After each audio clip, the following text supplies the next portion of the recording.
Hi friends, welcome to our channel. ఈరోజు వీడియోలో ఎంతో టేస్టీగా ఉండే సగ్గుబియ్యం వడలు ఎలా ప్రిపేర్ చేసుకోవాలో చూద్దాం. వడలకి కావాల్సిన ఇంగ్రీడియంట్స్ వచ్చేసి 1 కప్ సగ్గుబియ్యం నానబెట్టుకున్నాను. అది కూడా 3 to 4 hours నానబెట్టుకోవాలి. ఇలా మెదిపితే మెత్తగా అయ్యేంత వరకు మనం నానబెట్టుకోవాలి. అప్పుడైతేనే వడలకి సగ్గుబియ్యం అనేది సాఫ్ట్గా ఉండి వడలు బాగా వస్తాయి. అలాగే దీనికి బైండింగ్ వచ్చేసి ఆలుగడ్డ మనం ఉడికించి పెట్టుకోవాలి, చాలా మెత్తగా ఉడికించి పెట్టుకోవాలి. అలాగే ఉప్పు, అలాగే అల్లం పచ్చిమిర్చి కలిపి పేస్ట్ చేశాను. అలాగే పల్లీలు వేయించి పౌడర్ చేసుకున్నాను. కొంచెం జీలకర్ర, కొంచెం కొత్తిమీర, కొంచెం కరివేపాకు.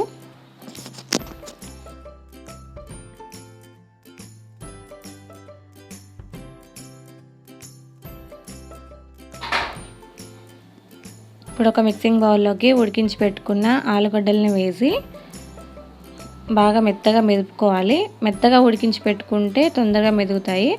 సో మొత్తం మెదిపిన తర్వాత కొంచెం జీలకర్ర వేసుకోవాలి, కరివేపాకు, కొత్తిమీర,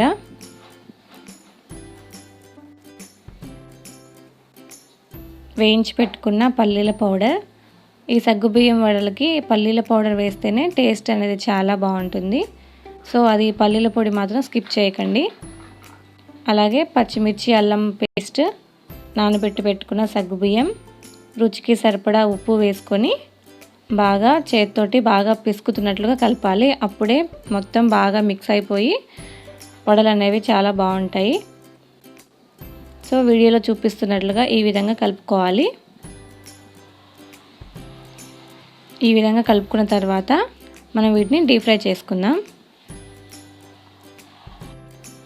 ఇలా చిన్న చిన్న ఉండల్లా తీసుకొని చేతిలో కొంచెం ఆయిల్ రాసుకొని ఈ విధంగా అరచేతితోటి ప్రెస్ చేస్తూ ఒక్కొక్కటిగా డీప్ ఫ్రై చేసుకోవాలి. అరచేతితో ప్రెస్ చేయడం వల్ల వడలు అనేవి చాలా రౌండ్గా వస్తాయి, షేప్ అవుట్ అవ్వకుండా ఉంటాయి. సో ఇలా నీట్గా రావాలి అంటే ఈ టెక్నిక్ ఒకటి ఫాలో అవ్వండి.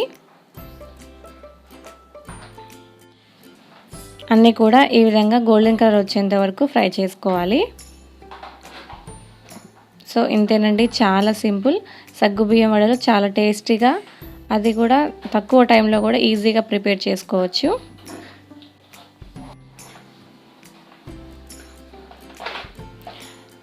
సగ్గుబియ్యం వడలు అనేవి రెడీ అయిపోయాయండి. సో మనం ఈ ఉగాదికి మనం ఎప్పుడు చేసే వడలు కాకుండా ఇలా సగ్గుబియ్యంతో డిఫరెంట్గా ఒకసారి ట్రై చేసి చూడండి, మీకు కంపల్సరీ నచ్చుతాయి. సో మీరు కూడా ఈ రెసిపీ తప్పకుండా ట్రై చేసి ఎలా వచ్చిందనేది నా కామెంట్ సెక్షన్లో కామెంట్ చేయండి. అలాగే నా వీడియో నచ్చినట్లయితే లైక్ చేయండి, షేర్ చేయండి. కొత్తగా చూస్తున్న వాళ్ళైతే నా ఛానల్ సబ్స్క్రైబ్ చేయండి. ఐ హోప్ ఈ వీడియో మీ అందరికీ నచ్చిందని అనుకుంటున్నాను. Thank you friends, thanks for watching my video.